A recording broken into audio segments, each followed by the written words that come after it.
Hello, hello, hello. Welcome to the Expansion Project. I am your host, Fat Tony. In this show, I have casual yet deep conversations with professional athletes, entrepreneurs, coaches, investors, and other successful people in hopes of expanding my mind and yours while motivating and inspiring people along the way. Today I got on Skype with professional BMX rider, entrepreneur, and freelance web developer Dustin Grice. Dustin has been around the BMX industry for a long time and always has a ton of projects going on. I've hung out with Dustin many times over the years in various parts of the world, but until today I never fully knew how he designed his life in order to do the things he loves. Some of the projects Dustin is involved with include a 24-hour bike-only skate park in his hometown, a BMX stunt team that he started, other stunt teams that he rides for, various websites and apps, and an event and video series documenting young BMX riders in various countries. Dustin juggles all these things as passion projects while traveling the world on his own dime, funded by his main job, which is freelance web development. We had some hiccups with Skype today, so there are a few spotty sections where I had to do some editing, but stick with it because there are a lot of valuable takeaways from this episode. Without further ado, let's get right into it.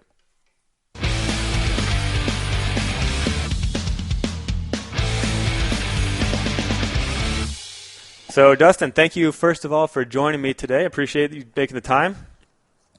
Hey, thank you, Fat. Pumped to be here. Yeah, cool. So, the reason why I asked you to join the podcast is every once in a while a person comes along and I kind of ask myself, how do they do what they're doing? And I'm going to preface this by saying I've had a lot of people kind of tell me the same thing. And actually, when I was in college, I had a friend of mine swear that he thought that I sold drugs because I had an import show car that I like to customize, and he saw me doing stuff to my car, and he saw me traveling and doing road trips and stuff, and he knew that I didn't really have a job, and so he always wondered just like what the hell I did to kind of sustain my lifestyle. And so I know that people have looked to me that way in the past, and of course when you break down the process and explain it to people, it starts to make sense. And although you and I have hung out and met up in many places in many parts of the world probably, we've never really sat down and had a good deep conversation. And so you're one of these guys that, like I said, it's kind of rare, but I look at you and I'm like, how does he actually do what he does? So that's why I have you on. And we're going to get into a lot of that business stuff pretty soon here. But first, let's just catch up a little bit. So where are you at right now? I am at home where I grew up in Eden Prairie, Minnesota, kind of a suburb of Minneapolis. So feels great to be home. And nice. Springtime weather's here. We just actually had our first outdoor box jump session last night. Awesome. And there's probably, 20 riders that came out. And it's just, after long winters, you get that those first warm days, and everyone's outside, everyone's just pumped, and definitely a lot of excitement this time of year. Yeah, that's interesting. I actually, I grew up in Louisiana and now I live in California, so I've never known a life with 4 seasons. And I've actually just very recently realized that I don't even know what the seasons are or when they start and end. Like, I'll think that it's winter and it's actually spring, or I'll think that it's spring and it's actually summer, or whatever it might be, Yeah. Because, there's people like you or on the East Coast that they very full well know what the 4 seasons are like, and they're like, oh, yeah, spring is coming. And I'm like, hasn't spring been here, or isn't it summer already? Just last week was the first day of spring, and it's funny because the last 1, 2, 3 winters, I've driven to California for 6 months, and lived, with Ben or in Riverside by Steven, stuff like that. And this is the first winter I actually decided to stay back here. And since I've been gone, I haven't been in cold weather or snow as much, and now that I'm back, I love it. Like it's awesome, and it feels great to be back here. And California's great, always awesome going out there, but it feels good to just be home. Yeah. I understand the enjoyment or the love of being home, but do you actually love the cold weather? Like, is that part of what you cold, like? I wouldn't say I like the cold.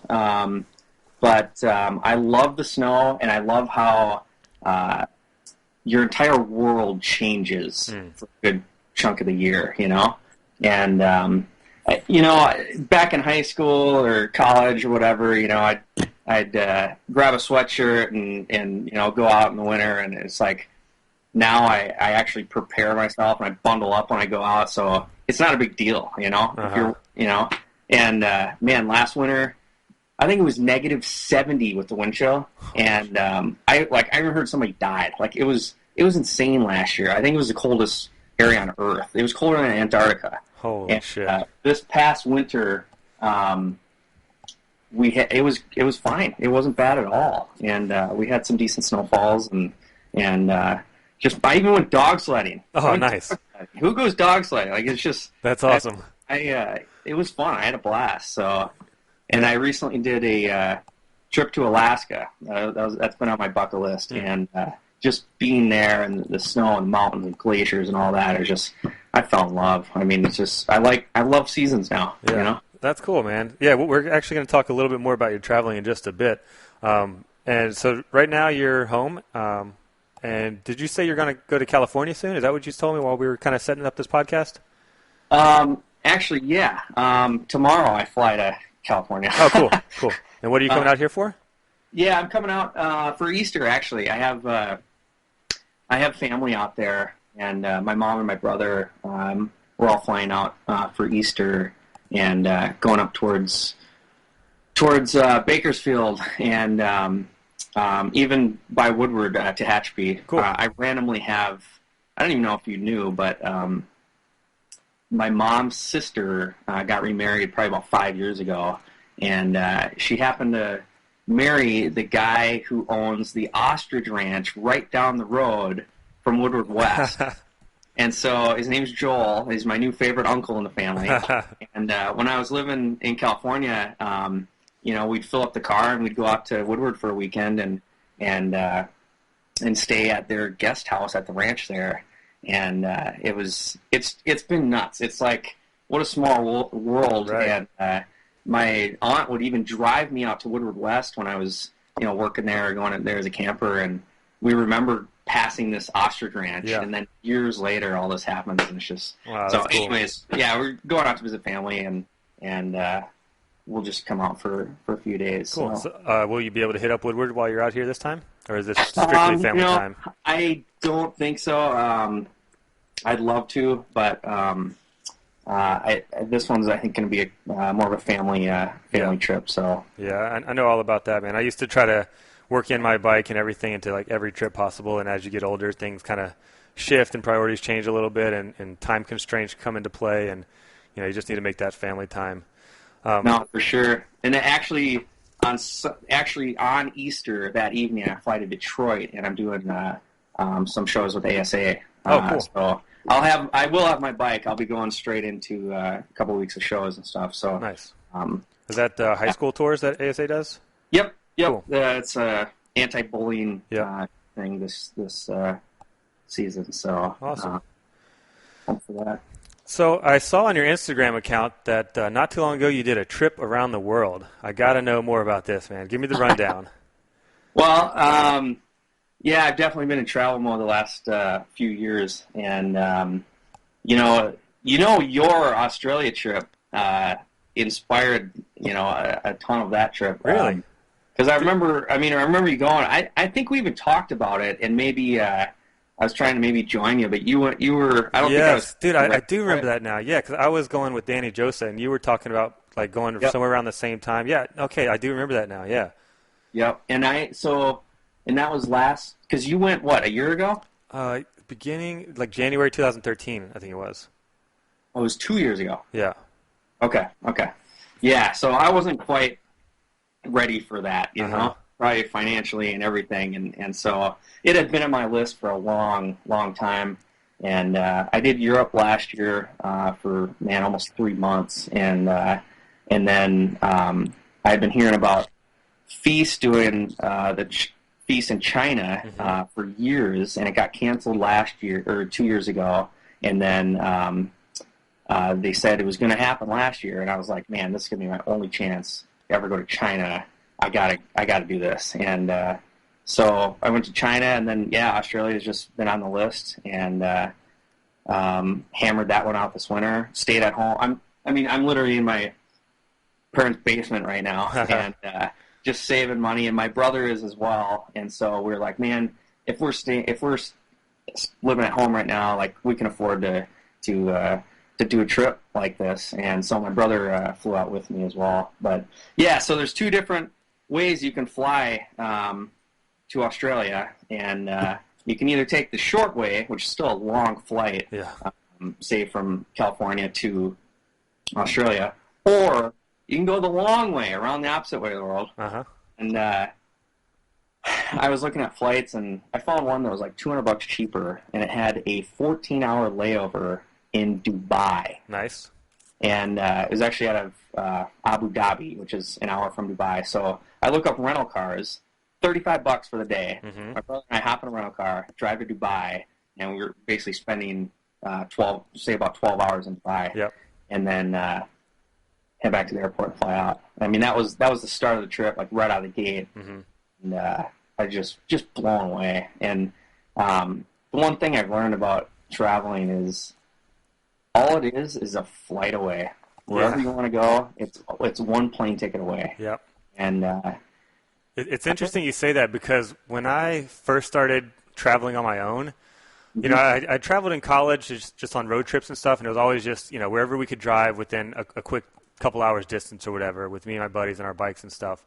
And once I got a full-time job, I had a girlfriend at the time, and we broke up, and kind of after the breakup, it was sort of this like freeing feeling of like, oh shit, like I'm on my own, I have nothing tying me down, I have a job with money, I can take time off of this job and use my money.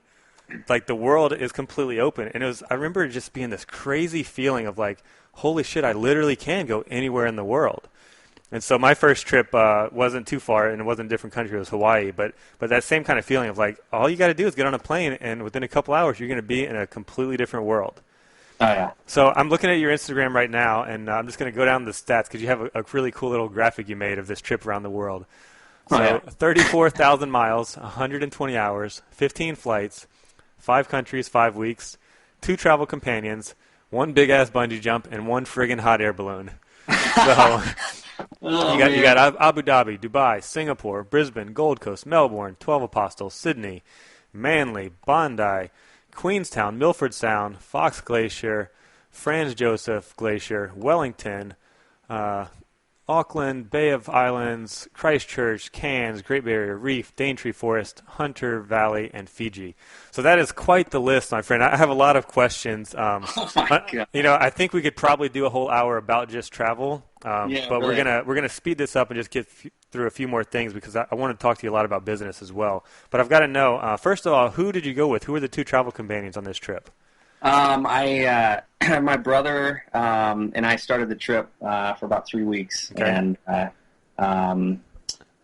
we had never really done a trip together. So my brother and I did about 3 weeks, and then I had a date come meet me for the next 2 weeks after that, Awesome. and she had a few spots she wanted to hit on her list as well, and so we were in New Zealand and with my brother as well, all together for a day or two, and then we went back to Australia and then Fiji and headed out. So Very cool. if we're going to that area, you got to hit, you know, all those few of those countries down there. Did you go to New Zealand when you were down there? I did, yeah. I went to Gold Coast, Australia, and kind of went up to Cairns and did scuba diving at the Great Barrier Reef, and then I went back to Gold Coast and did a little trip down to Sydney with the people that I was staying with, and then I went to New Zealand and just did Queenstown, and I rented a car there and drove all around like that area, like within a couple hours, you know. Oh yeah. Did you do Milford Sound? I did. You know what? So I rented a car from Queenstown and drove there, and the drive was fucking incredible, man. Like, pound for pound, the most beautiful place I've ever been. Like, you know, there's places that are really beautiful, but you have to drive like a couple hours through kind of nothing before it gets beautiful. Queenstown, like from the second you are flying into the airport, and for as far as you want to drive, it's constantly just gorgeous. But what I found was that I thought the drive and everything I did, like stopping along the way to the Milford Sound, was actually more pretty than like once I actually got there. Yeah. My God. But yeah, I was by myself, and I slept in the car and just like on the side of the road in some little campground or whatever, and just stopped everywhere and took photos and kind of took it all in and stuff. Yeah. Well, that's the cool part about New Zealand. You can legally park and camp anywhere. As long as there's a no camping sign, like, you're good. And there's, nice. I did the same thing. I actually went to Milford Sound twice. And I drove one of the times, and it's the most dramatic. The build up to get there is just insane. Yeah. And that's why I was curious if you did that. But yeah, Queenstown in general, and we even we rented a car and drove from the South Island all the way up to North Island. Oh, sick. And so we saw, almost everything. That's amazing. Did you scuba dive at the Great Barrier Reef as well?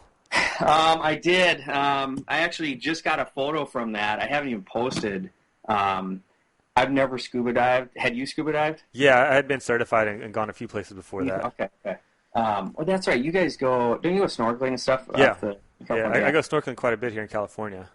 Yeah. So that was my first time actually scuba diving, and snorkeling was the water was kind of choppy, so snorkeling wasn't that great where we were at the reef. Okay. But scuba diving was just insane, and trying to learn on the spot there, and they a couple little tests with you to make sure you're good or whatever. So you just did like an experience scuba thing where you don't get full certified? Is that what you did? I assume so, yeah. Okay. And we went down for 20 minutes, and then we went down again for 40 minutes. Okay. And I would say it's probably one of the most challenging things I've done in a long time, because I'm not generally a water person, and I'll swim or go snorkeling and stuff, but it was challenging. Yeah, that's cool. I found scuba diving when I first started doing it. It was a weird change for me because I was used to like BMX, where everything's kind of about getting your heart rate up, getting the adrenaline going to like push yourself to do something that you normally wouldn't do or whatever, and it's all like fast paced. Scuba diving is the exact opposite, where you have to control your breath, you have to slow down your heart rate, you have to control your breathing, and you have to stay super calm. And so it was definitely a challenge at first, but I've definitely come to love it. And it's unfortunate that the water was choppy for you, because when I was at the Great Barrier Reef, I did the scuba dive, and then we could jump back in, before we left the spot and just snorkel around a bit. And I thought it was the most gorgeous snorkeling I'd ever seen. And I actually liked the snorkeling just as much, or maybe even more, than the scuba diving, because I felt a little more free. And like you said, it's sort of challenging under the water with the tank on and everything, and you're sort of forced to go slow. And I found with the snorkeling, I found like a little archway underneath the water, and I was like pushing myself, just like, oh, can I jump this jump on a bike or whatever? It's like, oh, can I hold my breath long enough and dive down deep enough to go underneath this archway? And it was kind of like I was setting these little mini goals, and if I wanted to go chase after a fish, I could like speed up and go chase them. Whereas if you have the tank on and you're down underneath the water, you can't really go fast. Like, you have to go slow. You don't have those little goals to set or whatever. But yeah, I really enjoyed it. It's unfortunate that the water was really choppy. Next question I have, dude, is Fiji. That is one that I'm really, really jealous about. How was that? Good. And, honestly, the only reason that one happened is because as I've been traveling, the last, I would say maybe in the past year now, whenever you want to go somewhere, look and see where the layovers are. Because sometimes you can find these super long layovers, maybe even 24 hours or more. And you have a whole day in a new place, Right. And so there were a lot of flights going out of Fiji and through Fiji. So I looked and looked to see what a layover flight would be, and then I also looked to see what two separate flights would be, and actually stay there for a few days. And so that's actually what we did in Fiji. Awesome. And we stayed. There's I think there's thousands of islands there. There's definitely a lot. Maybe it's hundreds, I don't know. But we stayed on an island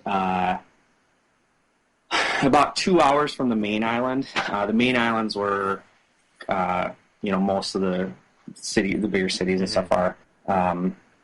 But we went to this tiny little island about a 2-hour boat ride away. And we stayed at this place called Octopus Resort. And it's... when I think of resort, I'd think of maybe someplace nice. I've been to Hawaii a couple times, and we stayed at a nice place. It was like a work trip, and it was nothing like that. Right. It was these little huts, and this is like a nice resort there or whatever. But these little you could tell they're just these man-made little huts and stuff, and it was just absolutely gorgeous.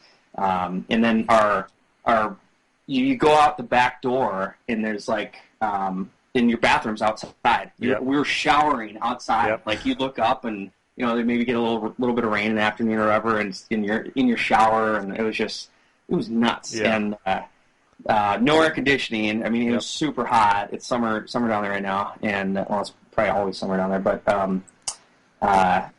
Yeah, it was crazy. And then there's no cars on the island. We walked to this little village that was maybe a 15-minute walk away, and that was the most one of the craziest things I've ever seen. They have like no power at this village. There was we went and saw this little school, and there were probably 15, 20 of these little kids there. And, you know, we don't speak the same language. You know, we met these kids, and I go to give one a high five, and he kind of looks at my hand for a bit, and then he, you know, gives me a high five, and then, you know, another kid came up, and he wanted a high five, and then all of a sudden I got this whole like crowd of kids like wanting high fives and like just huge smiles on their faces, and it was probably one of the most rewarding parts of that entire trip. Yeah, that's awesome, man. I actually I can relate to that a lot too, because I spent a couple weeks in East Africa in Rwanda, Burundi, and Kenya, and so I know that I saw the photo on your Facebook of you know the kids giving you high fives, and I thought exactly of my Africa trip. You know, these kids just aren't used to seeing white people. They aren't used to the luxuries that we are. They're living in extreme poverty, and it's really eye-opening, and it just gives you a different perspective on life and people and relationships. And so in Africa, it wasn't high fives, but it was just like, you know, they know how to say a couple of words in English, so they just say, "Hi, how are you? Hi, how are you?" And you know, they just want to practice their English, and you know, they'll hold your hand. They'll walk with you and just hold your hand. And, That's incredible. Dude, I know exactly the kind of feeling you're talking about right now. Since I got back from that, I've looked into, you know, some of these volunteer programs in Africa and seeing what, you know, kind of my options are or whatever. But that's on my list now. And, that's awesome. It'll change you, dude. It'll really, really change kind of your, like I said, your perspective and your mentality and your heart. You know, it changes your heart for sure. And I always say that, you know, my day-to-day life necessarily isn't changed from going on that trip to Africa, although for, you know, a couple weeks, maybe a couple of months, it actually was, just because I felt so different. But it changes your mindset for sure, and I don't think I'll ever be the same because of the experiences that I had there, you know. So be prepared for that. I don't know if you can prepare for that, but just know ahead of time that it's going to be unlike anything you've ever done, and it's going to be really, really a special experience.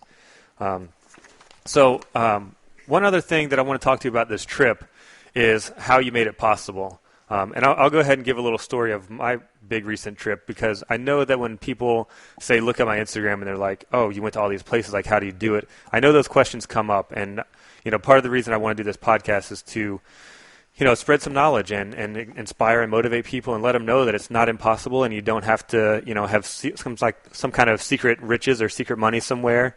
And that, you know, if you figure out smart ways of doing things, it's possible. So, you know, I'll ask you about yours, but I'll go ahead and tell you about mine real quick first. So in last November, I went on a trip where I started by going from California to Louisiana, and I saw my family for Thanksgiving. So it was at the end of November. And then I went straight from Louisiana to Singapore, stayed there for about a week, and then went to Malaysia for about a week, and then went to Bali, Indonesia for about a week. And while I was on the trip, I decided to extend the trip for another week and go to Thailand as well. So I was gone for more than a month, and you know, traveled all over. But the way that I did it was that I had a travel voucher on Southwest Airlines. Like, I had bumped a flight or gotten some kind of voucher thing for like $100 on Southwest. So like you were saying, you know, look for layovers and look for ways to kind of link the flights together. So I took the $100 voucher on Southwest and flew from LA to New Orleans on a one-way flight. So it was like $185 minus the $100 voucher. So it was like $85 to get to New Orleans. From there, I used my frequent flyer miles that I accumulate through either traveling for work assignments or from my credit card miles, and I got a one-way flight to Singapore. When I was in Singapore, I was staying with my stepsister. She's living there for like 18 months because of her husband's work. So I had a place to stay in Singapore. And then I was like, well, I'm already over there. Like you're saying, you're already there. You might as well go to a few places. So I looked into it, and it was like a $30 bus ride to go from Singapore to Malaysia. And I was like, all right, cool. I'll go there for a week. I stayed at a like a backpacker hostel kind of thing that was pretty cheap, you know. And then from there, I looked into it. And actually, I was going to fly home just from there originally. And as I was thinking about and starting to plan the trip, I had two friends in the same week that were like, hey, you should go to Bali. And I was like, oh, I don't know. I'm already going to 2 places, like that's good enough. And then I looked into it and it was like, oh, it's only an $85 flight on Air Asia to go from Malaysia to Bali. Like, why wouldn't I go there? And of course, over there, everything's fairly cheap as well. So I went there, and actually I splurged, and I say splurged because I got a $35 a night hotel, which was one of these resorts, it had an infinity pool, the outside shower that you're talking about, like steps off the beach out the back door of the resort was like amazing snorkeling. So I stayed in Bali for about a week or so, and then I was going to fly home from there. So originally I had a flight home from Bali with like an 18-hour layover in Seoul, South Korea. So my plan was to do like you're talking about, like see Korea for a day. But while I was there, I decided that I was so close to Thailand, and I was already traveling. I might as well try to go there too. So I looked into it, and again on my frequent flyer miles, it would have only cost me like an extra like $50 or something to get to Thailand on my frequent flyer miles. I was like, all right, cool. And I had been to Thailand for about a month before, and it's really the only place I'd ever been to that I was like, you know what? Even though time is limited and I always want to go and experience new places, Thailand was like just amazing enough that I wanted to go back there, and I knew that if I had the chance, I would go back to the same place again with no problem. So I went and spent a week at just like this really small, like kind of backpacker beach kind of thing, and did some rock climbing and kayaking and stuff. And again, once I was there, it was like $13 a night for the hotel and stuff. And then again, I got a flight home on my frequent flyer miles, and so that flight was like $50 in taxes or whatever. So I basically had a month trip like around the world. And the total like flight and bus and travel costs were like maybe $300 total, And then while I was there, I just did everything on the cheap. So that's my way of doing a month-long trip, So I would love to know how you did this trip. Did you just save money? Did you do strategic frequent flyer miles? Did you have some kind of deals? What did you do financially in order to make all these flights and stuff happen? Yeah, no, that's a good question. Well, first of all, I would say, aside from what you may see on Instagram or Facebook, I'm always working. I'm always clocked in. Mm-hmm. And the cool thing about my work, and I'm sure your work as well, doing freelance, you can work from anywhere. Yep. And so this wasn't just a spontaneous trip or anything. I've been like preparing for some of these trips for 10 years. I mean, it's taken me a long time to position myself into this spot where I can leave and travel. Mm-hmm. So I guess as far as this trip goes, it probably was the most expensive trip I've done. I couldn't believe how expensive it all was, even compared to Europe. Mm-hmm. When I was in Europe, I did all buses and trains, and I did it all pretty darn cheap. Mm-hmm. But Australia, I did a lot of the tourist stuff, so it added up pretty quick. Bungee jumping, Great Barrier Reef, all those little excursions added up so fast. I couldn't believe it. But I was like, I'm there. It's got to happen. Like, I got to do it. I'll never be there again, most likely. So I didn't do any frequent flyer type miles, although I do have a ton built up. I have a whole spreadsheet just for all the different airlines I've flown with, all the different frequent flyer numbers I have, and I also use what do I got? My U.S. Bank Flex Perks credit card as well, and I've gotten a few free flights and stuff from there, so I have that stuff pretty organized, but in this case, I hadn't used any miles or anything like that. Okay. I did just look around for, the cheapest flights, and like you said, once you get over there and you want to fly to a different area, it's not that expensive. Right. It's that main, $2,000 hit of that round trip getting over there and back. Yep. I mean, for the most part, I'm always working on stuff, so it's not like, a big 2-month vacation or 1-month vacation or whatever. Mm-hmm. General, whenever I'm traveling anywhere. So I definitely prepare for them and save. I've told so many riders over the years, one of the most important parts of being a pro rider is learning how to save your money. You know? Yeah. And there's some guys that are great at it, and there's some guys that aren't so great at it. And I mean, that's with riding, you never know when you're going to see another dollar. Yeah. You know? Yeah. Stop. With that in mind, you should listen to the podcast that I did with Daniel Dares, because we talked a lot about that. Because he's definitely one of these riders that made good money through BMX and is now being smart with his money. And we both know that there's a lot of guys that weren't smart with their money and are not really setting themselves up for success after their riding career is over. So check out that podcast. No, I'm. That's why I love how you're doing this stuff now, because I can't wait to start listening to all these. I think they're great. But it's just even some of these guys buying these new cars, stuff like that. Yeah. It's like it's crazy because one day it's done. Mm-hmm. It'll be over, And the one thing I hate about our sport is it's just there's no long-term investment other than the friends you make, the relationships, the trips. I mean, there's no 401k or anything here, Right. Yeah, and that's part of the reason why I want to do a podcast like this is because hopefully people, whether they're in BMX or not, nobody learns about money management and investing and finance and how to grow their net worth in school, and what you know about money is learned from either your friends or your parents or whatever, and it's a subject that's not talked about that much. So hopefully, through stuff that I've done on my blog and this podcast and stuff, I can help people, just make them more aware. Yeah, exactly. So we've got, we're already 30 minutes in here. We're probably going to go over an hour, but hopefully people stick with us. So let's switch over to our chime in question for this week, and this is a question that I post on my Instagram, and I ask people to chime in and tell me their answers. So I'll read off a couple of what people said, and Dustin, you can be thinking about your answer, and of course, feel free to banter back and forth with me about some of these responses here.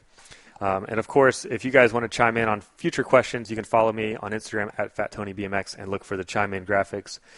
So this week's question is, what is your favorite app? And this is a very appropriate question because you're soon going to find out all about Dustin's app development.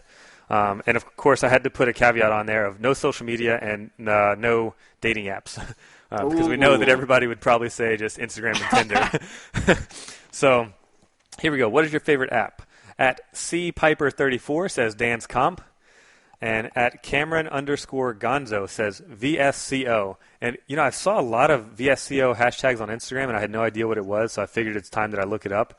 And it's actually some kind of camera app. So thanks for telling me about that, Cameron. I actually downloaded it. I haven't opened it yet, but maybe I'll check it out and see what it's all about. At BMXPMP says Dispatch app. Crush email while pooping anywhere in the world. So you're a traveler, Dustin, and you do work remotely. I just use the regular mail app that comes with the phone, and that works perfect for me with my couple of Gmail accounts. And it used to work fine with my work account, so I don't really have a need for Dispatch, although I did look it up. Do you use the regular mail app, Dustin, or do you use something else? Yeah, I do. I also use Gmail. Gmail's app has gotten a lot better over the years. Okay. Even the regular one's good too. Yeah, so let's see. We got Dapper_Physique. He's chimed in a few times before, so thanks for that. He says Spotify, which I know is a music app, but I pretty much listen to podcasts around the clock and never listen to music, so I'm not down with that one really. Crystal Arietta, another one that's chimed in a few times, she says Waze, and if you know how to use it, it rocks, especially if you drive a lot like I do. And you would think that living in Southern California, I would have gotten on this one already because the traffic out here is fucking horrendous. But I just downloaded it finally, thanks to Crystal's chiming in, and we'll see if it works next time I have to go up to Hollywood or LA or something. Yeah. We've got BJ Butch Halter says Pumped BMX 2, which I've never played that game, but I know a ton of BMX riders got really addicted to that. Oh, come on, Fat. No, I've never even downloaded it. I've never looked at it. Yeah. Have you played it? What kind of rider are you? What's that? What kind of rider are you? One that does not play video games, apparently. BMX-related apps that are out there. I know. I should be more on top of it. I know what it is, and I know that people love it, but I'm just not into video games, I guess. And you know what? There's another reason is that I don't want another reason to always be on my phone. So if I can stay away from one more thing that might make me addicted to my phone, I'm going to stay away from it. We've got Sons of Burke, says Chive, Waze, Yelp, and Evernote. And I've heard a lot of people using Evernote for different things as far as productivity goes, but I just use my regular notepad on iPhone. Maybe I should look into Evernote. Maybe there's a way that could help me out somehow. We've got Sam Lyons, who's a female BMX rider. She says, I use the Kindle app a lot, but then I have the urge to tell everyone I'm reading a book and not on Instagram because I'm a civilized adult. In reality, I'm just reading trashy novels and tell-alls. That's pretty funny. And our last one here, second to last one, my stepsister at Momodo in Singapore, she says Uber. And then we've got at Joe Bellio says mozzarella sticks or pumped BMX 2. And dude, I actually looked in the App Store for mozzarella sticks and then realized that he was making a joke and talking about appetizers. And because I put, what was your favorite app? And yeah, so that was over my head. Touche, Joe, you got me on that because I literally looked for mozzarella sticks in the freaking App Store. So my favorite app is one called Pro HDR. It's a photo app that takes HDR photos. And although they're not photos that I would ever print or use on my portfolio or anything, for an iPhone and for posting online, it makes some really, really cool images, and it's super easy to use. So that's mine, Pro HDR. And now I'll ask you, Dustin, what is your favorite app? Pro HDR. Well, first of all, I love the App Store. You open it up, I mean, there's always new stuff. It's always cool to see what's being made out there and what'll save you time. And it's always fun. You know, every few months I'll just open up the App Store and browse around and see what's new. Games have definitely come a long ways. I'm not much of a gamer, but it's cool to just see that whole gaming industry change and all the stuff that's in there now. Snapseed. I mean, that one's been huge in our sport. I mean, so many guys using Snapseed now and making your standard photos look like, a great professional photo, which I don't know if you would agree or not, coming from a photographer, but, for someone like me, it works great. And, yeah, cool. Snapseed is pretty cool. That's by Google. Spotify, yeah, it's great. I use Spotify. It's definitely simplified my music, managing all my music over the years. I used to use iTunes and then iTunes Match and stuff like that, but I've found that paying $9.99 a month for Spotify and not having ads and just being able to manage my music and have it on all devices, the computer, it's just been it's just simplified a lot of things. It's been great. Another good one my brother introduced me to is this one called Carousel. Have you heard of that? No. It's made by Dropbox. And I did see Dropbox. It's like a photo thing for Dropbox. Yep. Okay, yeah. I haven't downloaded it. I do use Dropbox, but haven't got you that got to try it out. I think one of the most challenging things in the mobile world right now is all the photos and videos you're taking on your devices. What happens when you fill them up? You know, what happens when your phone's too full with photos and stuff? Yeah, I've got like 16,000 photos, and I'm constantly having to delete like the most recent ones and stuff. Exactly. And I think that's a big challenge for a lot of people in general. And I almost feel bad sometimes because every once in a while I'll see someone deleting photos or whatever, and it almost seems like they don't have a backup, and they just think like, oh, I have to delete photos to open more space or whatever, you know? Yeah. And so there's a handful of different apps that have tried to make this better, and the best one I've found so far, and I've looked at them all in the last 6 months here, is Carousel. And Dropbox made it. You open it up, and it's going to look at all your photos on your phone and your videos. And it will automatically back them up Dropbox. And then if you want, they'll actually clear out your phone and open more space. Okay. And so when you open Carousel, you still have all your photos, but now they're just being read from the cloud. And so they're not actually stored on your device. However, if you do want one of the photos or the full version, you can download it right there. You can save it right back to your camera roll. it's just super easy. And the other cool thing, I have it open right here. If you can probably see a little bit, but you can actually scroll to the left a little bit, and they're going to give you they're going to give you a timeline of today. You scroll down, and then you see last month, March, February, 2014. December, all the months, all the way back to, I have photos from 2009. Yeah. It's super easy to scroll through. And so these are all just thumbnails, small thumbnails from the cloud. And it's easy to just go through and get to old photos or even videos from years ago. Yeah. I have stuff from Woodward right here, from one of our trips, you know? And that's been the best one I have found. And it's just incredible to have a library of all your media from all years. Yeah. It's pretty cool. So awesome. I would say that's cool. I will check that one out. That's definitely one of mine. No, for sure. I think Pumped was great. I think Pumped was great for our sport. We've needed something like that for so long, and I'm bummed you haven't downloaded it because for how few of apps we have in our world, whenever there is something new, whether it's $1 or $2 or free or whatever, we got to support it. You know, we got to get behind any developers that are trying to do something for our industry. Because for the most part, any of the big development companies, all that, they're not even gonna blink at BMX. Right. You know, it's not worth their time. It's better to make a football game, or even skate's a lot bigger than us, but it's. So that's why I'm excited about that one, and it's a great game. It was incredible. Yeah. Cool. Well, and I think there is probably even on some of the top apps out there. Yeah. So let's see. We're going to get into the business end of this stuff now, which we're definitely going to go over an hour. Hopefully you don't mind too much. I'm going to just keep talking until we get through some of this important stuff that I want to talk about. So if you have to go, let me know when you're running short on time or whatever. But first order of business is just give me a real brief intro to your educational background. Where did you go to school? What did you study? What was your major? Things like that.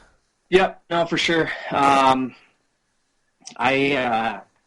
grew up with my dad in the video industry, and I grew up with a lot of equipment at home for messing around with videos. So from quite a young age, we were starting to film riding and in the backyard and stuff like that, and making little videos. And so throughout high school, towards the end of high school, my dad kind of pushed me more in the web direction because he kind of saw that growing over the years, and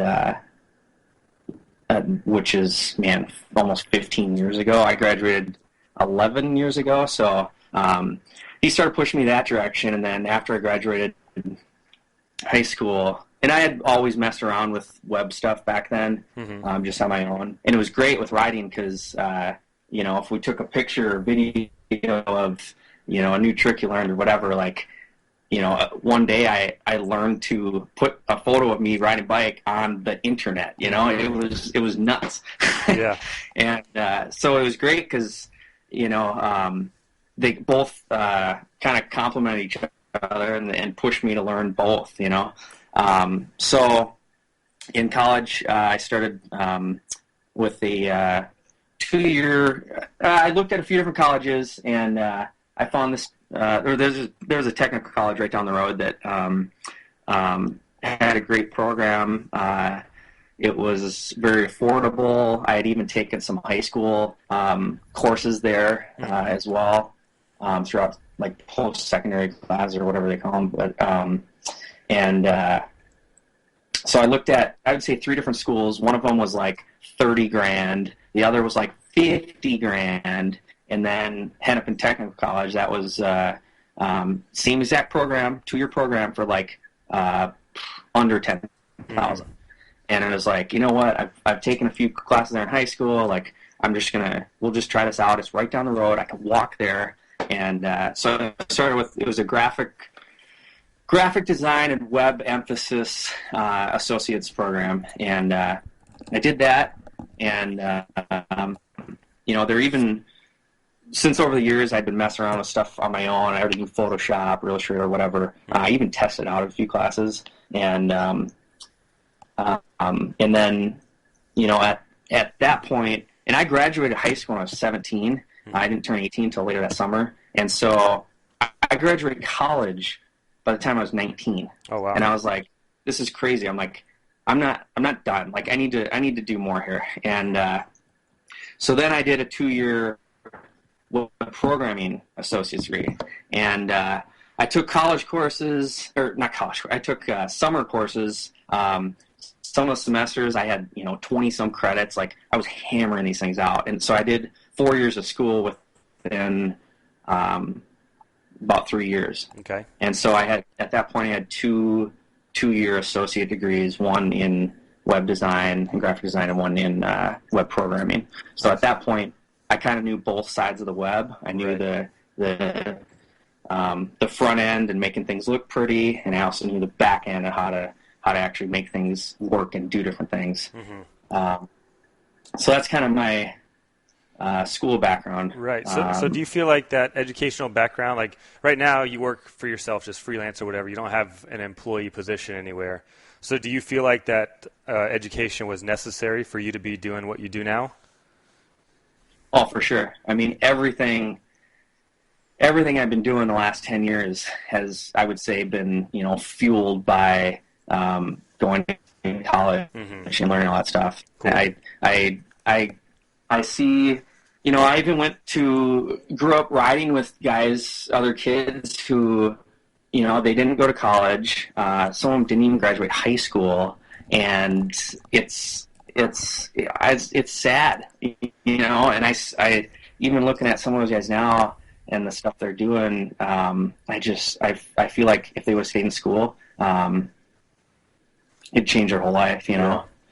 And I'm definitely I definitely tell any kid out there, don't ever drop school to ride or whatever. I mean, the cool thing about riding, you can ride no matter what, Right. That's what, I was going to school, I was even working, but I was always riding, never stopped riding.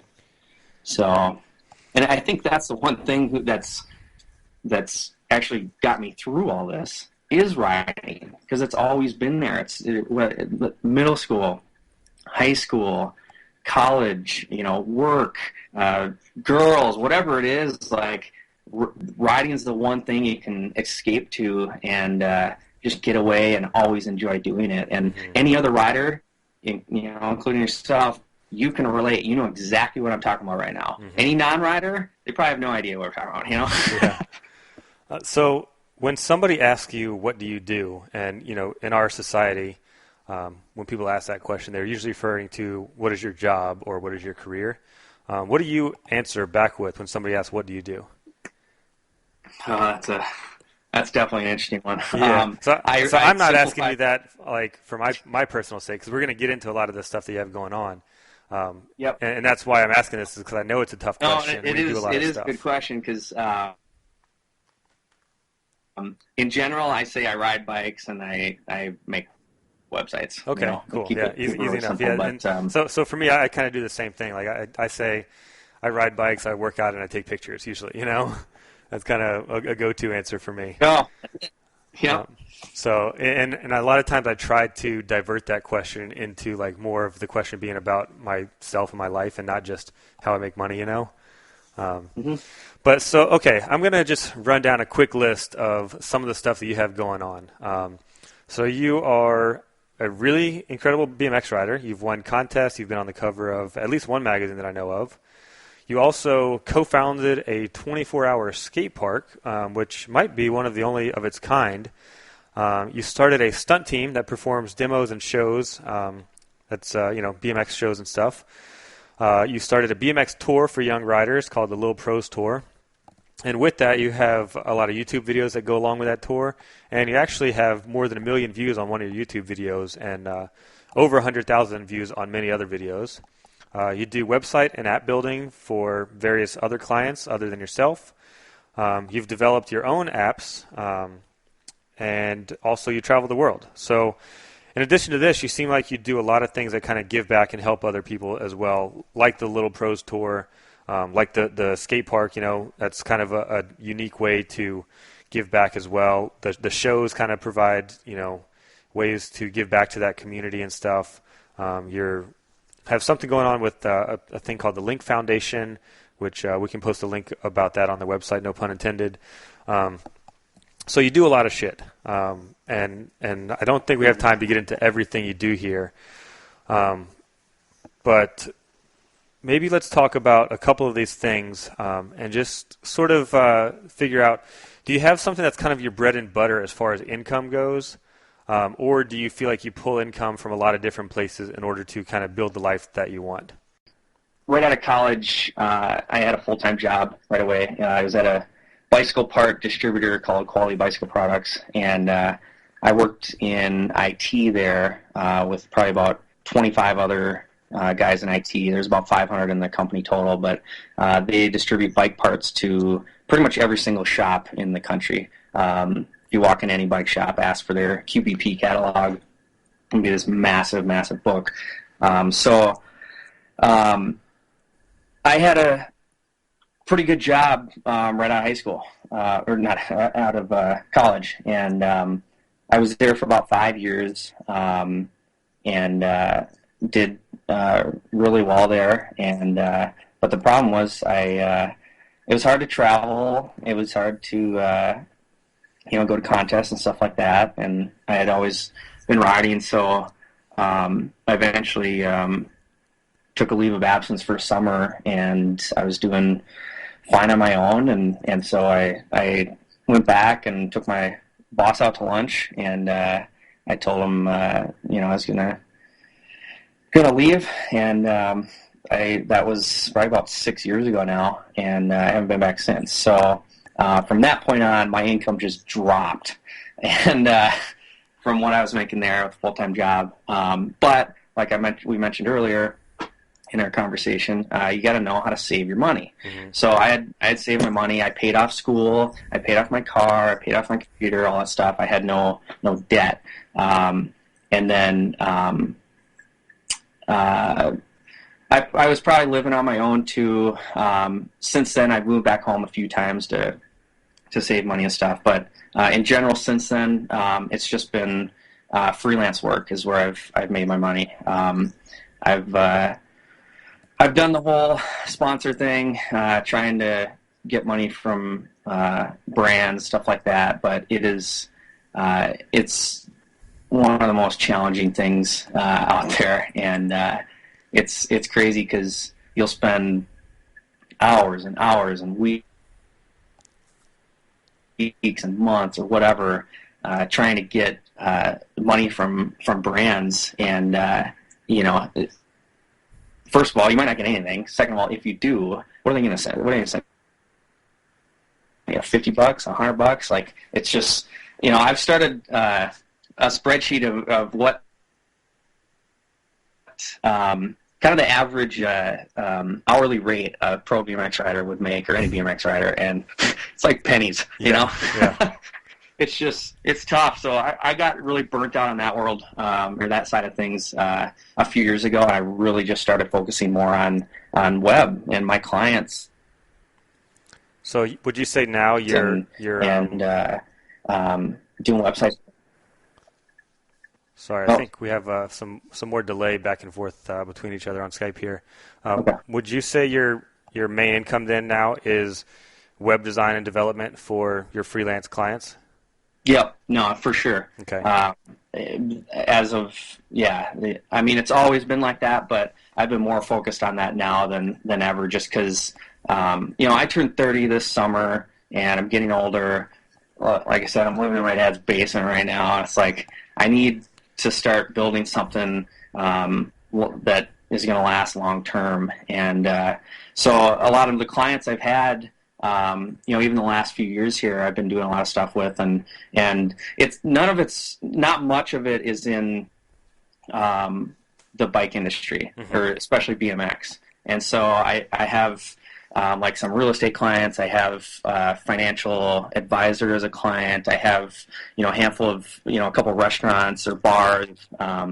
That's where I guess my main income would be coming in. Okay, and cool.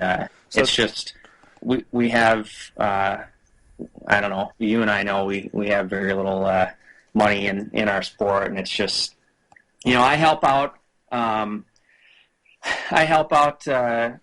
Brands I'm closer with or buddies and stuff like that. And I've been doing Chad DeGroot's website, Deco and Mr. Bikes and Boards for, helping him out for probably, I'd say 5 or 6 years now. And Chad's great. The past year I've been helping Total BMX and Remo with some of his stuff. And so I got a few BMX clients. I'm happy to help out with stuff too. So yeah, cool. So from an outside perspective looking in, it seems like there could be other income streams for you. You've got the stunt team and that you own, right? So you not only do shows, like you said, you're about to go do some ASA shows, so you'll make some money as a rider for that. But you also started your own stunt team. So does that provide a stream of income at times as well? So that whole project.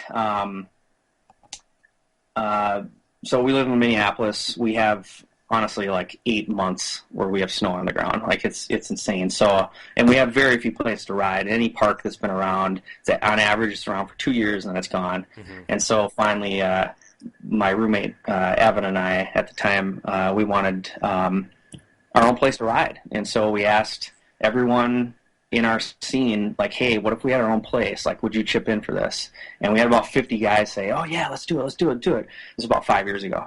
And so like, all right, we got 50 guys that say they will. Let's say half of them, actually chip in for whatever. So we're like, all right, we look around at warehouse space. We find a place, and we sign a lease for like 3 years. And so at this point, Evan and I have a lease on a warehouse, and we need to pay rent every single month. Mm-hmm. So we go to collect cash, and we say, hey, you said you chip in for our own place. We'll give you a key. You can ride whenever you want. We need money. I don't even think we had 5 guys. Oh, shit. Chipping in. 5 guys right out of the gate. And so... How much were you asking for each person? $100 a month. Okay. $100 a month. You get a key. You can ride a park, an indoor place, whenever you want. And so, not only did that hit us right out of the gate, because we had to make sure rent was paid every month, we needed lumber. Mm-hmm. We need to build a whole skate park. Yeah. And so, we've been in the hole for a long time. And so that next summer, we're like, this is not working. Like, this isn't going to sustain itself. We're going to shut down just like every other skate park. Mm-hmm. And so I've done shows for 10, 15 years, and we're like, let's build a ramp and do a couple shows to help fund this thing. And so the first summer, I learned how to book shows and start contacting fairs and stuff like that, and kind of learned that whole side of things. And we had about 6 shows that first summer. And then the next summer, we had about 12. We doubled that. And each year we've kind of doubled until last summer. We had 60 days of shows within 3 months within that summer. Mm-hmm. And so it was so packed. And we had a second ramp we built. And we have some of the biggest box jumps or show boxes in the world. We have a big 6-foot box, and then we have another 7-foot box with a 9-foot landing. Like, it's massive. It's so big. And as far as like portable, trailer box jumps go. Mm-hmm. Let's see. So yeah, we've done shows to help catch us up and fund the warehouse. Gotcha. So in general, we've tried to start budgeting a bit to pay riders and an announcer just to make it more sustainable long term, because not everyone can take a summer off and do shows. So we have gone that direction a bit, but it's challenging because every month we have rent due. Right. And when summer comes, who wants to chip in for an indoor park in the summer? Mm-hmm. No one. So people drop out, but no one realizes or actually really thinks about, hey, they still have rent due every single month, no matter if I'm here or not. Yeah. So it's tough. It's really tough, and all we want is just a place to ride. Right. So that whole thing is kind of we're trying to build what we can to make it just sustain itself, and Right. so we always have a place to ride. No skate parks ever make money. They never will. They all shut down. It's just a matter of time.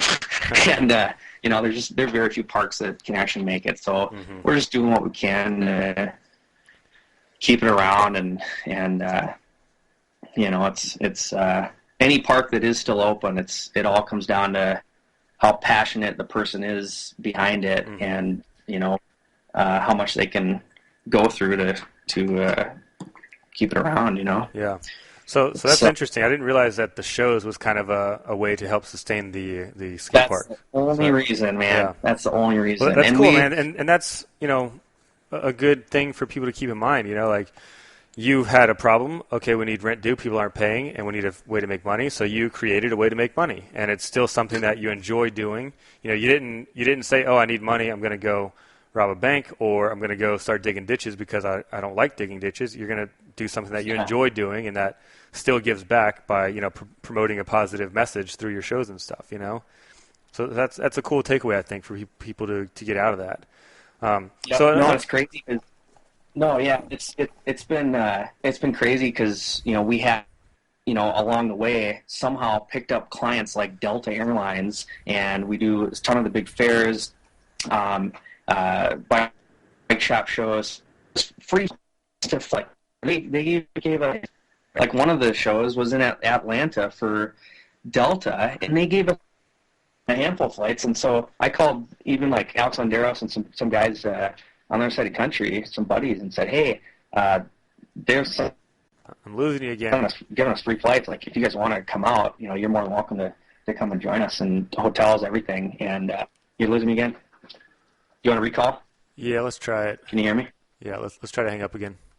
But anyways, yeah, I mean, we've had some really incredible shows, and since the warehouse opened, or the factory, there's been some incredible talent coming out of there. And then even like little Dallas, he was 7, 8 years old when he started riding with us. He learned flips when he was 9. This Delta thing, he had never been on an airplane before, and we gave him his first airplane flight to go perform for freaking Delta Airlines. And it was just like, there's so many rewarding sides to it all, aside from all the drama like there is anywhere else in our sport. But it's been incredible to look and see everything that all the local talent. And I don't know if you Colton as well. Colton's 17, probably 17 now, and he just won the kitchen contest. Yeah. He did a 3-bar whip bar in the kitchen contest. And I was there. I was at the warehouse two before, and he just was casually doing it on our box inside. And I'm like, that is not a casual trick. It's insane. So it's been incredible to see the talent we've had, and it's nuts. That's awesome. So talking about more of these income streams and stuff for you, let's see, where should we go from here? There's so many things to talk about. I'm trying to figure out a good order to go in. So you were just talking about the young kids and stuff, so I guess we can move on to that aspect a little bit. So you started a tour for Little Pros, and I'm pretty sure it kind of started with you bringing your buddy Dallas that you just mentioned kind of around for the first time. And that one, Dallas, he's never seen mountains. He's never seen the ocean, and so I think he was 11 at the time, and he was just a kid from the local scene. Is that kind of who he was? Yep. Okay. He grew up racing since he was probably like 3, and incredible rider. I mean, he is not scared to go fast, and super stylish. Racer kids. I mean, they're super stylish. It's so fun to watch them ride. And just a cute little kid. He's the rock star at all the shows. He's 13 now. He's starting to get a little bigger. But anyways, yeah. So I told his parents, I'm like, hey, I'm driving out to California for the winter again. If you want, Dallas could ride with me. And then I was like, I want to get him back here as well. And I was like, I'll split the flight with you guys, just a one-way flight to get him back home. And so they looked into it and ended up taking him out of school. And he hopped in the car, and we drove 30 hours to California. That's awesome. And so I was like, and that it just all kind of spontaneously happened. And then I knew, Caden, Bryce, a lot of the little guys in California. Mm-hmm. And so I called some of the parents and said, hey, Dallas, I'm bringing Dallas out. And all the kids know each other from Instagram. Right. They know all the kids know each other around the world, from Instagram or Facebook. But not all of them met, Not all these kids are traveling to all these parks and stuff. So I just called Bryce's parents and Caden's parents and said, Dallas is coming to town. Like, we should pick a weekend and all meet up, And that's what we did. That's all it was. And so I was like, man, I'm going to make a little flyer for this. And I'll just send it to Vital and Transworld or all the sites or whatever, and we'll just see if they post it, and little kids weekend and put their names and stuff on it. And I never told Dallas anything about this. And so we're driving like through the mountains or Rockies or somewhere, and he's just bored out of his mind, scrolling.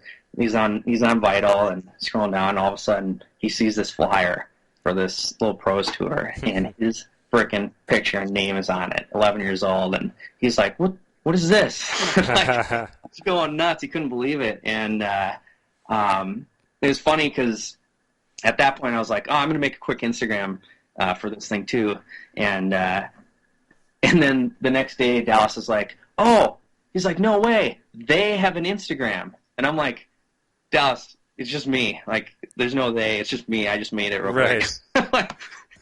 So, and then, basically we rode all weekend and just made a couple edits out of it. And everyone was just kind of chipping in to make things happen. Some of the parents would bring food. Haro sent stuff for the kids. Vans gave, I think, 4 pairs of shoes to each kid. Other brands were just sending parts or stickers and some shirts, stuff like that. And it was cool to see just everyone chipping in and making something happen for the kids. And it was such a fun weekend, That's awesome. So, I mean, just to kind of put that into a small package here you have, you created this, factory or indoor skate park of your own in your hometown to help build up the scene and give people a place to ride.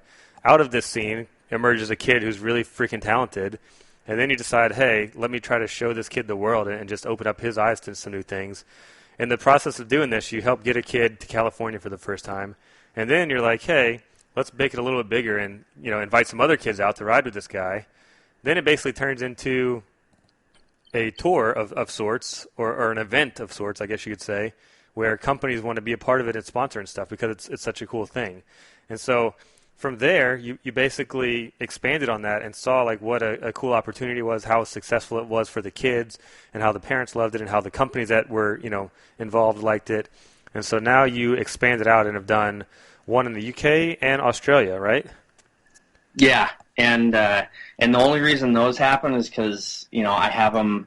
I had those on my bucket list of places to go, and so I saved my money, bought a flight, and went out there. And I knew Troy because I had met him in the past in the UK, and I hit him up and I was like, hey, if I come out, like, are there a bunch of kids out there? Like, would you guys want to try and do one of these videos or whatever out there?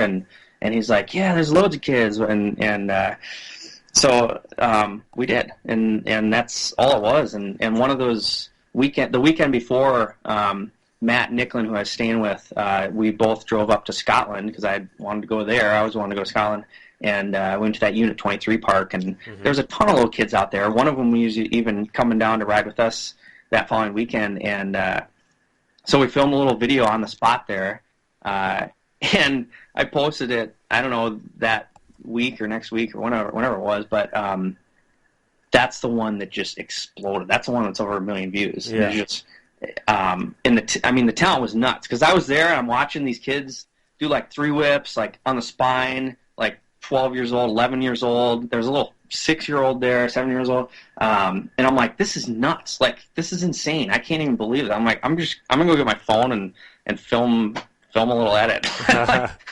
And so that's all. I film all those on my phone. I mean, it's crazy. So and yeah, one of these I think he was 12. That's Kieran Riley. He 3 double whipped. Wow. Out of one of the quarters to the deck, and he was doing flares as well. And it was just, I could tell. I'm like, this is not normal. This is insane. So the interesting thing to me about all this is that, even though I know you, we had never had the conversation about this before. So as an outsider looking in, to me it looks like, maybe a lot bigger than it actually is. Because what I'm hearing from you now is like you wanted to go travel and you were kind of just using this as an excuse to like help you get to somewhere and, to have something to do once you got there or whatever. Whereas to me it looks like, you might have solicited sponsors, like maybe they paid for you to get out there. And, maybe you're making money off the YouTube videos like or something. It looks like you're doing things so legit. But as I'm hearing it, it's just like, yeah, we just kind of fucking did it, Yeah, no, that's all it is. And like we said earlier, there's no money in our sport. And it's like, I'm not even going to try to get stuff paid for or whatever, because it's not worth the time. Mm-hmm. Like, I would spend so much time trying to do all that. And whereas I could spend maybe half of that time cranking out a new web project, right, and buy a flight overseas or whatever. Yep. And so yeah, a lot of the brands and stuff that have been sending stuff, or it's all either product or stickers or shirts or whatever. Yeah. But anyone who's sent anything like that has just been, people I've met over the years and stuff like that, and a few that have sent me, messages or approached me and asked if they could help out, which is great because that's all we're doing, Yeah. And so Australia was the same way, and I reached out to Logan Martin at first because we had met at quite a few contests in the past, and said, I'm trying to get over to Australia. Like, are there a bunch of kids over there? And he's like, oh, there's heaps of kids. Oh my God, they love that word. Yeah, for sure. and where he lives in Gold Coast, like the GC compound is. I don't know what the fuck is in the water over there, man. And you saw it firsthand. That place is on a different level, and nobody even knows it. Like, the GC compound breeds some of the most ridiculous talent on a bike. It's just unbelievable. Oh, yeah. No, and I just published the latest Little Pros video, which came out last Friday, and it's filmed at the compound. Yep. And it's insane. It's this Clay Drain kid, 11 years old. He ends the video with a 360 flip, a 3 flip at 11 years old. That's and then ridiculous. We're talking, and I'm like, what's next? What's next? And he's like, I'm working on flip whips. And I'm like, really? And he's like, yeah, we can go try them right now if you want. And they were already shut down and everything. I'm like, I don't, if they let us, like, and so he gets up and sends a few flip whips and then frickin' lands a frickin' flip.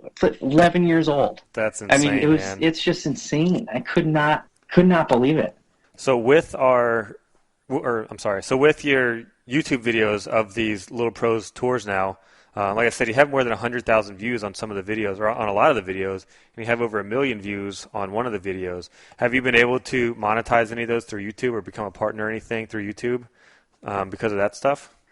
Yeah, YouTube has their partner thing or whatever, which I've always known about over the years, and I've never known anyone who's actually made any money on YouTube or Google Ads or whatever, until I started doing lessons with Tristan, and he's Twister X15 on YouTube, and so he started, and I've done lessons with kids or riders or whatever for years, and I used to instruct at Woodward and stuff like that, but we started doing lessons, and he couldn't even jump a box or anything. Like I taught him 360s the deck, and he was learning little foot jams and stuff like that, and he started he got a camera and he started putting some videos on YouTube, and one day he got a subscriber, and then he got another one, and he slowly eventually had 100, and then 1,000, and now he's over 50,000 subscribers. Wow. It's insane. And but he's been doing it for 4 or 5 years. Mm-hmm. So I was like, man, that's nuts. And So he talked about how he was doing the YouTube partner thing or whatever, and so I was like, maybe that's, I don't know, but so yeah, I mean, I'd always put stuff on YouTube here and there, but yeah, then I started putting those on. Those were just getting so many views, it was crazy. But yeah, they have the partner thing, and if you turn on ads and you make I don't know, pennies a click or whatever, but you might make a few $100 in a month or something, but it's nothing that you'd ever want to rely on or whatever. Right. So I was like, if I can make a little bit and save up for another flight, great. It helped cover some of the costs of some of these things, but yeah, I mean, in general, I think it's great what they're doing, or to have that out there. Seems like there's quite a few YouTube channels out there and stuff for riders. I think there'll be a lot more in the next few years, but even the skate world has a ton of guys doing it and stuff. So I don't know. Tristan definitely opened my eyes to that world. And, yeah. So you have made a couple $100 though off of that? Yeah, I would say. Yeah, I think every month is different. When you have it's always changing, and you never know. And then you have these like ad network companies or whatever that approach you and like, oh, well, we'll put our ads on there if you switch everything to us, and then we'll pay you or whatever. And that's interesting. But yeah, I mean, you can make money, and I think there's some of those big YouTube channels that have millions of subscribers and millions of tens of millions of views or hundreds of millions of views. I'm sure those can be like full-time jobs and making good money. But with our sport and what we do, I don't know if that would ever be anything make the makeup industry or anything like that with all the views or whatever. So, but yeah, I mean, you can make a little bit of money. I wouldn't rely on it for anything. Yeah. So I want to go over a couple more topics. We're running a little bit late here, so we'll try to speed it up if we can. So let's talk about the apps. You had an app called BMX Grub for a long time, right? Yep, and that was kind of my first little project. Right. So to fill people in real quick, that was basically like a news feed app. So you'd get on there and you'd be able to see like the latest news in the BMX world, and that was a free app, if I'm not mistaken, correct? Yep. Yeah. The problem there was when we first had iPhones and the App Store came out. I mean, if you wanted to check news, BMX news, you'd have to load every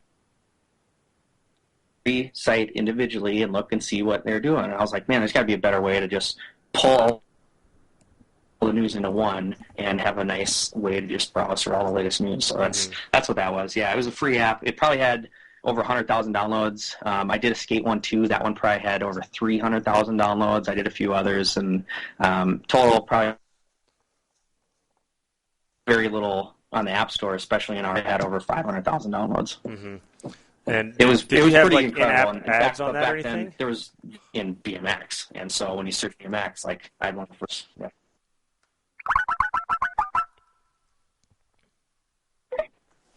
You there? I'm here. Let's take 5, man. I don't know why this is giving us so much trouble today. So for your BMX Grub app and the Skate app, did you have in-app ads to help do that? I mean, obviously you spent a lot of time developing and stuff, so was that an income stream at all? I think I tried Google Ads for a bit, but I don't remember anything. I don't remember any checks or anything. I think well, no, there might have been a few from Google or something, but I don't know. It definitely wasn't worth that. Well, I barely remember it, so. Right. Yeah, so it must be pretty insignificant. Okay, so now your newest app is. But it was it was a great learning project, and that's what kind of started them all. So it was that's how I look at it, Mm-hmm. Yeah, that's definitely a good way to look at it for sure. I mean, you've got to put in the work somewhere in order to, make it pay off somewhere else. And as we all know that in business, your first idea, your first company, your first product, or whatever it is, isn't always the winner, and that's a very common theme in business. So totally makes sense. But now moving on to your second app, or maybe not second, but your newest one is Dream Park Builder. So how's that going? I know that one does cost $1. So I'm hoping that that's a little revenue stream for you now. Seems really cool. Seems like a lot of people like it. It's basically where you take a 3D model of ramps and you can basically build a dream skate park on your phone. So what's the story behind that one? Yeah, that one happened. I had waited years for someone to do it like that, do something like that. And with all the touch screens and the phones and everything out there, like there was nothing to literally touch and drag ramps around. And so I waited forever. I've thought about it for years, and I was like, yeah, one of the skate companies will do it, or someone will eventually do it. And then years went by, and I was like, I can't believe no one's done this. Every once in a while, I'd look for it, and so I was on my trip in Europe last year. I was like, I'm gonna start just messing around and seeing what I can come up with or whatever. And so I was on a bunch of these long train rides, and I'd open up some graphic programs and start messing with building a little ramp and stuff like that, and then slowly started piecing things together. And it was probably a good 6 months before I had anything that was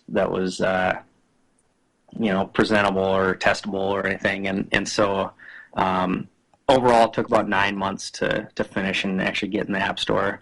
But that's kind of the idea behind it. Just another little challenging project for myself. So I put it in the App Store and charged 99 cents for it. And you get people complaining about, oh, why does it cost money, blah, blah, blah. And I'm like, dude, I just spent 9 months on this. Like no one's doing apps in our industry or for skate parks or anything. And like, we can't just chip in $1 for this. Like if I had a budget I could work with and make more of the stuff, I totally would, Mm-hmm. But it's there's maybe 2,000 downloads or something. Okay.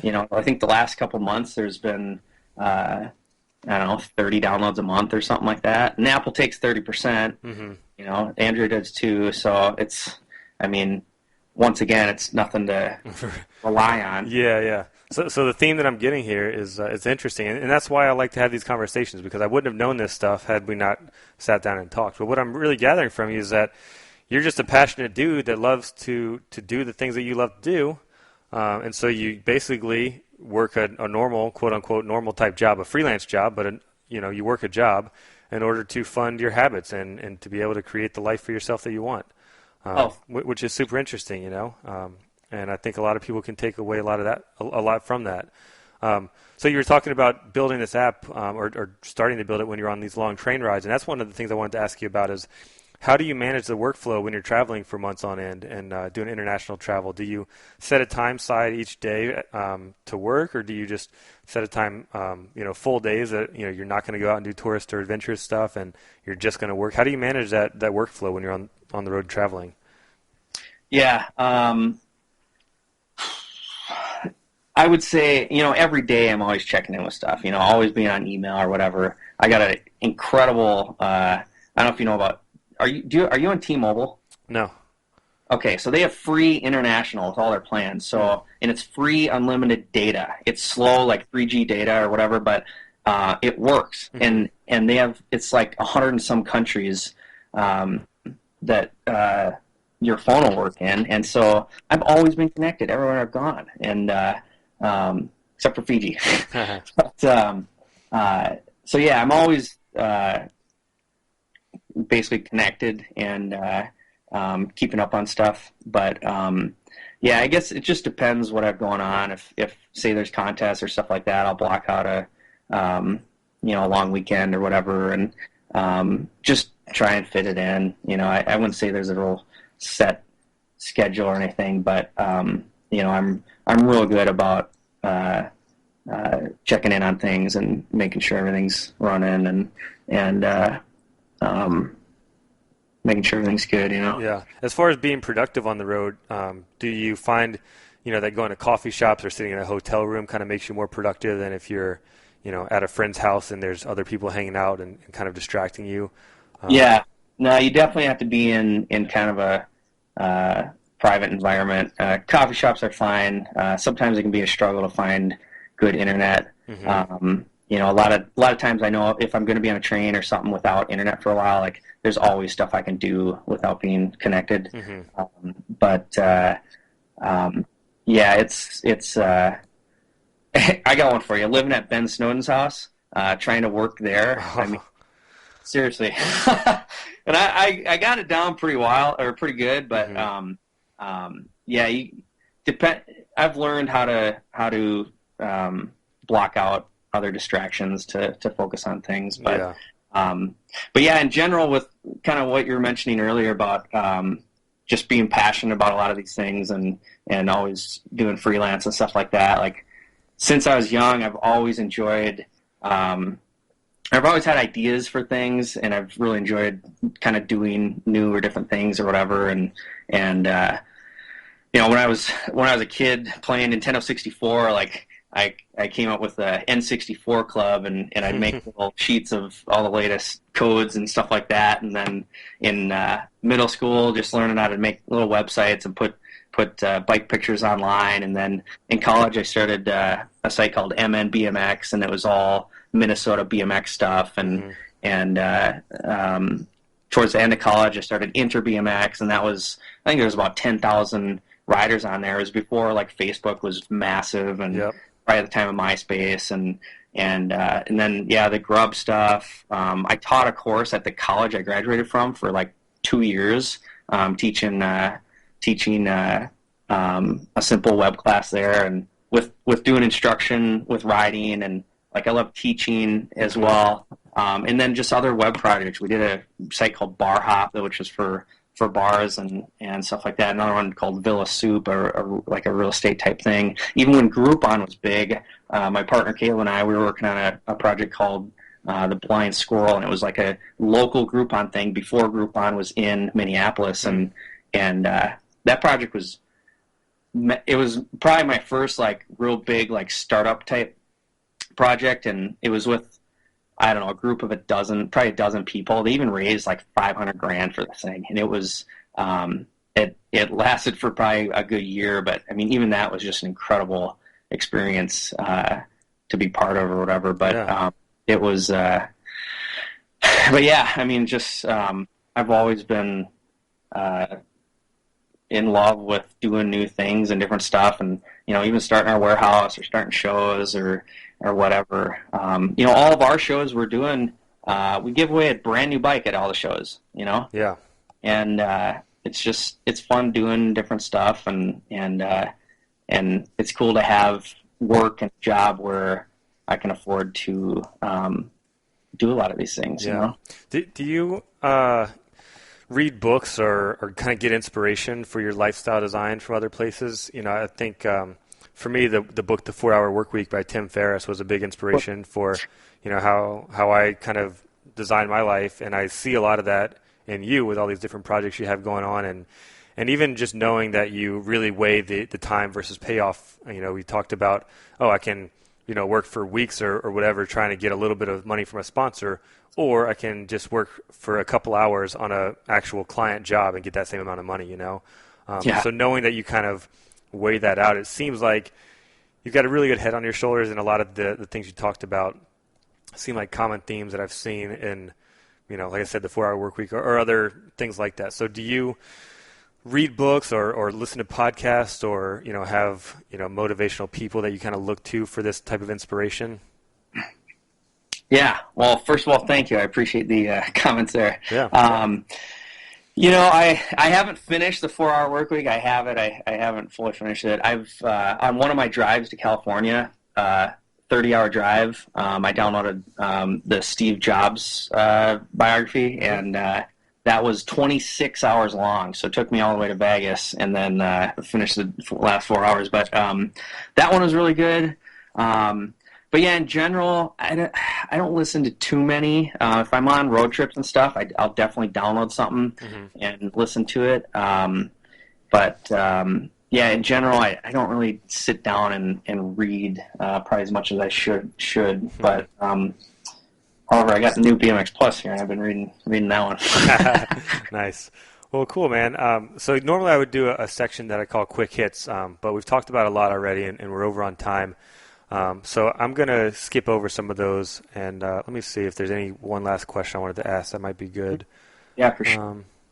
Okay, yeah. So one question that is in the quick hits that I'll ask you is if there was a movie made about your life, what would be the hardship or obstacle that you overcame in order to achieve your success? Wow. There's some people that, I'm friends with that I didn't know that they had cancer at some point, or I didn't know they had, a parent that was killed when they were 3 or something. You know what I mean? Like, so everybody kind of has their one thing, and those are some extreme examples, and I don't particularly have an extreme example myself. So I'm wondering if you have anything that kind of, you had to overcome throughout your life that was a big milestone for you. Yeah. I feel like I always thank my parents for, everything over the years, and my brother and my sister, like, we all grew up in a great neighborhood, a lot of great families around, stuff like that. I wouldn't say I have one, like, big thing that, has been a challenge over the years. Mm-hmm. Some people may have or whatever, nothing that's too gnarly, but, in the recent years, that I really haven't told probably anyone really about, is my parents getting a divorce. And that was probably a 2-year thing. And, I guess everything finished probably about a year ago. And I mean, that's changed everything in my life. I mean, just moving mom out and holidays now, even the bike shows, like, everything's different. Mm-hmm. And, I could never really relate to, a kid who has, or a friend who has divorced parents, mm-hmm. Until now. And it's like, I can't imagine what it would be like if that would have happened when I was in school or growing up or young or whatever. But it's that's been something as of recent that, in the recent years that has kind of thrown a twist into things. And I just, for the most part, it's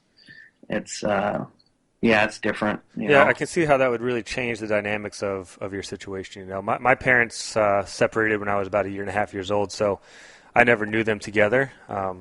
But mm-hmm. My sister was a little bit older. She was like 3 or whatever, so it affected her more. But I could see for sure, like, where you're a full-grown adult and you're so used to having your life a certain way and your family life a certain way, and for your family dynamics to change so drastically, I can see where that would be, just a big mental shift for you and something you have to adjust to. Yep. No, for sure. There's a good days and the not so good days, and mm-hmm. But in general, everything's good for the most part, and I look back at, this trip to Fiji or your trip to Africa, and you see some of the other lifestyles out there, and you look at, what you're going through, and it's like, it's not that bad, Yeah. Whatever it is, or however bad it seems, like, there's always going to be worse situations out there, Mm-hmm. Yeah, for sure. Well, I think that's a good place to end on. And thank you again for joining us. If people want to find you online or learn more about your projects, where should they go? You can get me on any social network, stuff like that. I have a site. I'm losing it. Just for myself. It's gricellc.com, GRICELLC.com. But email, anything, whatever. Anyone ever wants to chat. Like, I love talking to people, meeting new people, and I'm always down to ride. So if you want to ride, let me know. I'd always love to ride. So cool. Sounds good. Well, I'll put all those links in the show notes on the website, and that website is theexpansionprojectpodcast.com. And of course, you can follow me and look for our Chime In questions on Instagram at FatTonyBMX, and all my social networks are just at FatTonyBMX as well. So thanks again, Dustin. I really appreciate it. I think this was a super cool conversation to have, and I definitely learned a lot. And like I said, what I really took away from this was that, you're a passionate dude with a big heart and a big engine, and you've created a life by just working hard and figuring out what you want and working towards it. So kudos on that, man. So thanks again, and I will catch you next time, my friend. For sure. Hashtag longest podcast yet. Thanks again, Fat. I definitely appreciate it. I had fun. I even learned a lot here too. So, and I look forward to all the new podcasts and listening to them myself. So, thanks again, man. All right, buddy. Take care. See you, bud.